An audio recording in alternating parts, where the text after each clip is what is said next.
Welcome back to John's Films. On a recent video, Lane Watson asked me, "Hey John, off topic, but could you show me how you deal with media as you ingest it across your workstation? What do you do with the Media tab and how does it work?" Thanks, Lane. Okay, obviously I was paraphrasing, but it's a great idea for Davinci Resolve for Beginners, Episode 4, Media Management. On my workstation, I have 3 NVMe drives and 2 spinning platter drives. I shoot on either the Blackmagic Pocket Cinema 4K or a GH5. Both of those yield portable media drives, which I need to ingest into my computer, over here on the right, and use as I work through my editing workflow. My computer's set up as such. It's got a C drive, which has both Windows and Davinci Resolve installed on it. Then it has a P drive, that stands for project files, and an X drive, which is for my scratch files. Finally, I have long-term storage and backup here on the right. When I start a new project and I've shot a bunch of footage, the first thing I do is open up the drive. So this would be the USB drive off the Blackmagic Pocket Cinema 4K. I've got that plugged into the USB 3.1 Type-C port on the back of my computer, and I'm able to move the files very quickly. I do this what you might consider the hard way, which is to manually drag and drop each of these files into my project file folder. I have a video footage folder, and here are the active projects that I'm working on. I have to be careful now that I have the Blackmagic Pocket Cinema 4K, that's a mouthful, because its files are much bigger, and so they're starting to fill up my project drive more quickly. But I work off of this drive, and this P drive, the project drive, is where all my active media sits. However, I use the X drive, Scratch drive, for Scratch. And I do that by, in Davinci Resolve, setting my project settings. I would come in and make sure that this, instead of set to the P folder, is set to the X folder. And I'll have a cache clip here on the X folder. That makes it much quicker for it to cache all of the optimized media I may generate, or even this blue line cache that runs up above.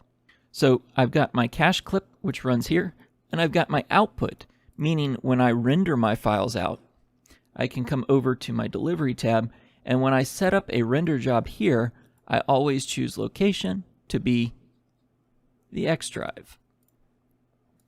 There we go. So now effectively what I'm doing is taking the media directly from the camera, putting it on the project drive where I'll work from it.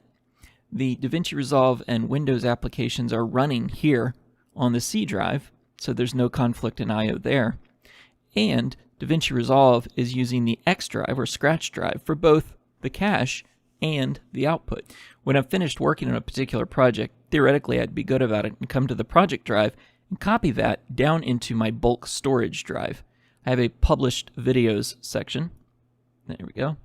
And so I move that over. I accidentally put it in frame rates, but it's okay.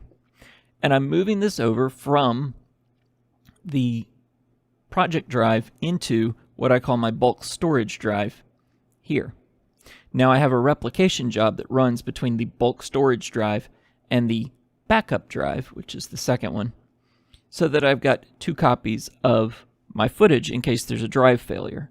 One thing to note, if there were a virus that hit my workstation, it could wipe out both of my copies. Keep that in mind when you're planning your backups. I have a backup job that runs as well from the backup drive to my NAS storage here in the studio. So abstractly, that's my workflow. Camera to project, project to Scratch for use. I output to either YouTube or on my corporate side over to our render media farm. And then I push into my backup drives, which then automatically handle the backup. Let's see what you could do in Davinci Resolve to accomplish much of the same tasks. Here on the media page, you can mount any and all of your footage. Now, this is, like I said, all the footage that I've got and shot on that Blackmagic Pocket Cinema 4K. All right, we're going to call that the BIMP C4K from now on, because good grief.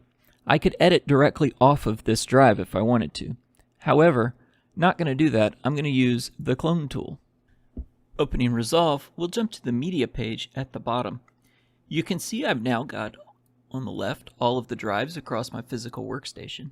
I have my USB drive that I've got attached to the computer. And from here, I'm able to browse through all of these files. Don't confuse this, however, for a file explorer where I'd be able to copy media from one drive to the next. This is strictly for reading the media off of these drives. Now, Resolve's vision would be that you would clone the media by clicking the clone tool and choosing the drive that you would pull it from, drag and drop the folder there for folder clone, and then where would I like to put the footage? I'll put it on my project drive, much like I would if I were doing this manually, and I've created a Davinci 4K folder that I drag and drop there so that we can see it there. Now, what does this do? If I click clone, it's now taking everything that's in the folder clone and it is copying it to the Davinci folder on my project drive. It's about 56 gigs of data. I selected just a few files. It will take a minute. While that's happening, we can talk a little bit about why I don't use this. As you notice, I had to choose a folder clone folder. Well, when the Davinci 4K shoots footage on this drive, it just puts it in the root directory. I keep a lot on here. There's some work stuff here, there's regular footage that I've shot, there's stuff that's throwaway, and I don't need to copy to my workstation for editing, but it would take everything. So I either have to come in and do some curation of this content here, which if I'm going to be here anyway, I'm just going to copy it down into this folder and call it done. So this is why I don't use the clone tool here in Resolve. But this would be what you would do to move the footage if you were to do your entire workflow inside Resolve. From here, I've got it available to me to edit with. And I can move this down into my project pool where we're used to, and I'm now able to go into either my cut or edit page and work with this footage just like I would have previously. So now we've seen how Resolve intends to handle ingest of media here with the clone tool. So what does Blackmagic expect us to do with Resolve when we're done working? You saw I manually copy the data from the project folder over to my bulk storage folder, which has a replication job, to the backup folder. Well, what do they expect?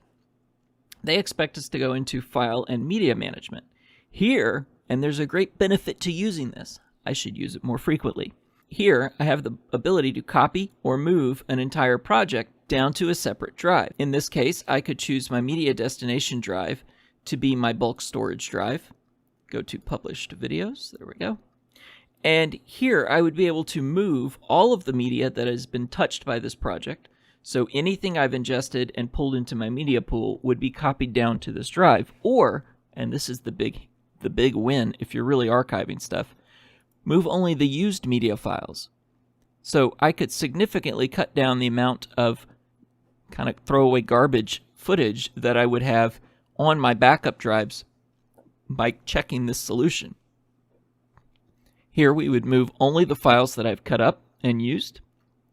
I could even do move and trim using the media I've kept, and this would be things that are actually in the footage. So in my final timeline, only handle the frames that are there, and give me, I don't know, in case I really need to edit it for transitions or whatnot, say give me 24 frames, so 1 second on either side.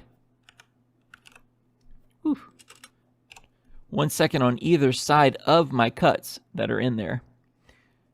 You have some other options here. You could take all of the individual segments and just make them one big media file. You'd likely have to break them apart later though, so I wouldn't bother doing that. You could preserve the folder hierarchy, which I would do. And you could then delete unused media. So that is media files that are in your media pool that you did not use in your timeline that you're now not moving over into the bulk storage drive here, my D drive, and therefore you no longer need them. You can tell it to delete.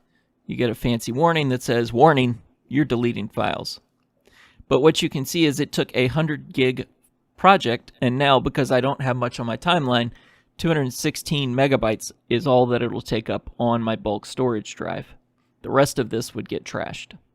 You're able to address this on 3 levels: the entire project, the timelines, or a set of clips.